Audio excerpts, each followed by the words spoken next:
Hello dear students, कैसे हैं आप। एग्जाम आपका नज़दीक है, नीट का एग्जाम नज़दीक है, बट हम लोग सबके लिए ही कनेक्टेड हैं। नीट वाले बच्चों के लिए भी, एकेडमिक्स के लिए भी, और बहुत सिंपल क्वेश्चंस करने हैं एवरीडे 10 क्वेश्चंस। तो I am here with you for solving 10 questions of physics, different questions, PYQs, ऐसे क्वेश्चंस जो एग्जाम में आते हैं। तो भाई शुरू करते हैं। पहला क्वेश्चन आता है हमारे पास में, the magnitude of direction of current in the following circuit is. Current का सर्किट में मांग रहा है, दो सेल दे रखे हैं, तीन रजिस्टर हैं, कैसे किया जाए। तो भैया हमारे पास एक ही सहारा है और उसका नाम है किरचॉफ लॉ।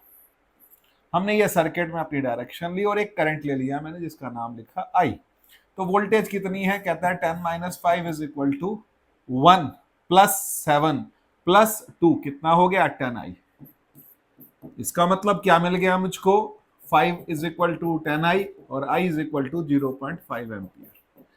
अब आपका सवाल होगा, सर आपने करंट ऐसे ही क्यों लिया, क्योंकि ये 10 वोल्ट है, ये 5 वोल्ट है। 10 वोल्ट 5 को सप्रेस करेगा, ओवरकम करेगा, तो करंट कहां से कहां आएगा। तो कहता है B2A थ्रू E, और या फिर B2A, E कौन सा है यहां से, तो कहता है 0.5। हमारा आंसर जो आ रहा है वो क्या आ रहा है, from A to B।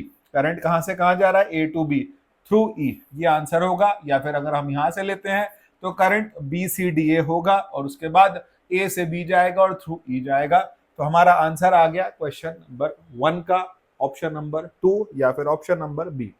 Let's go to the next question, question number 2।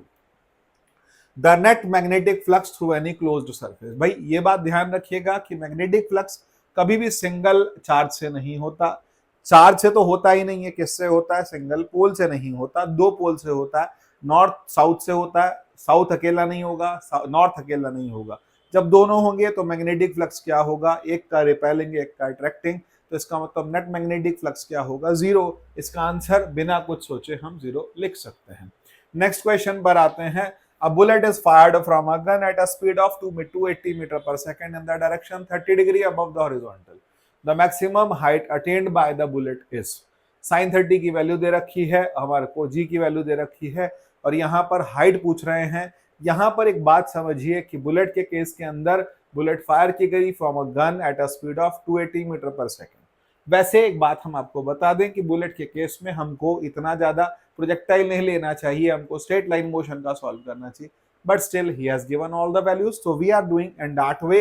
h is equal to formula क्या हो जाएगा, u square sine square theta upon 2g। तो u की वैल्यू कितनी है, कहता है 280 इंटू 280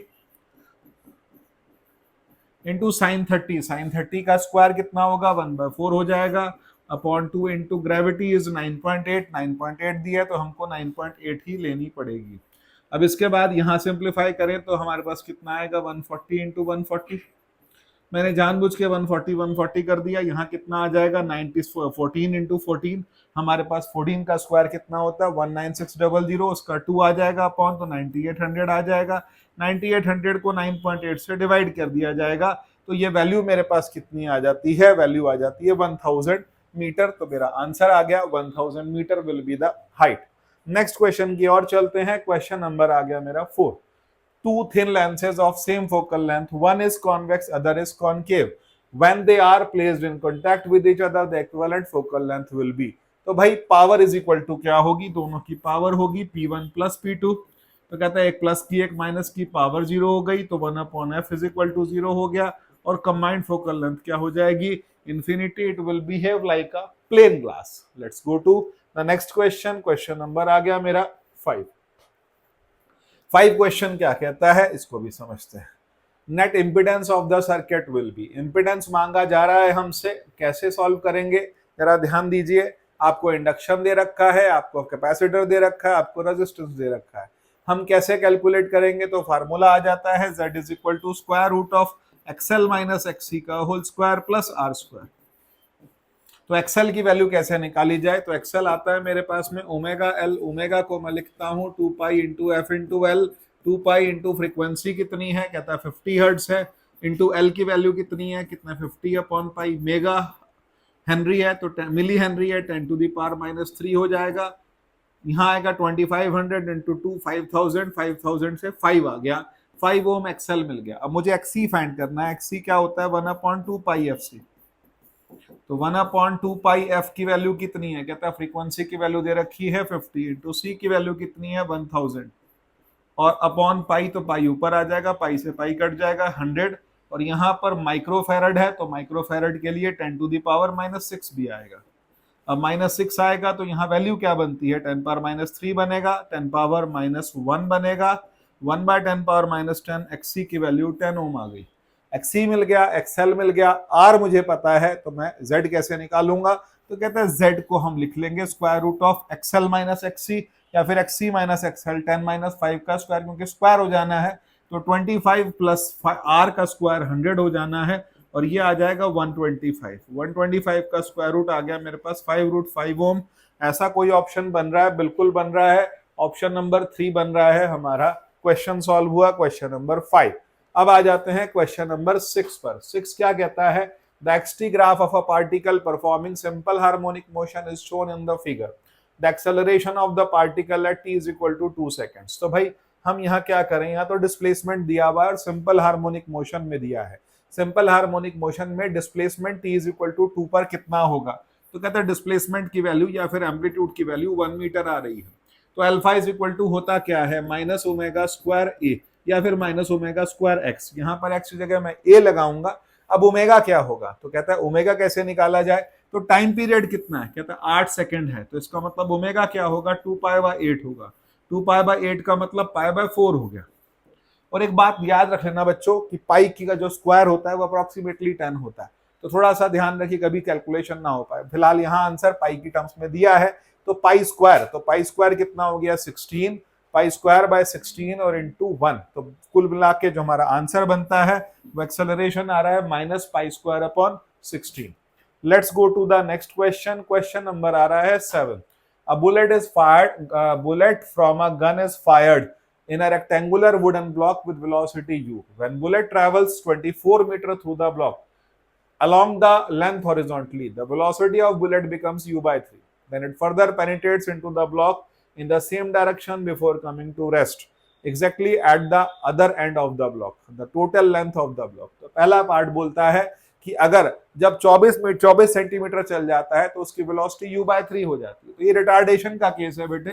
v² = u² - 2as, तो फाइनल वेलोसिटी u/3 का स्क्वायर = u² - 2 इंटू रिटार्डेशन कितना है हमें नहीं पता, s कितना है 24/100, तो इसका मतलब क्या मिल गया 48a/100 = u² - u²/9, 8u²/9 हो गया।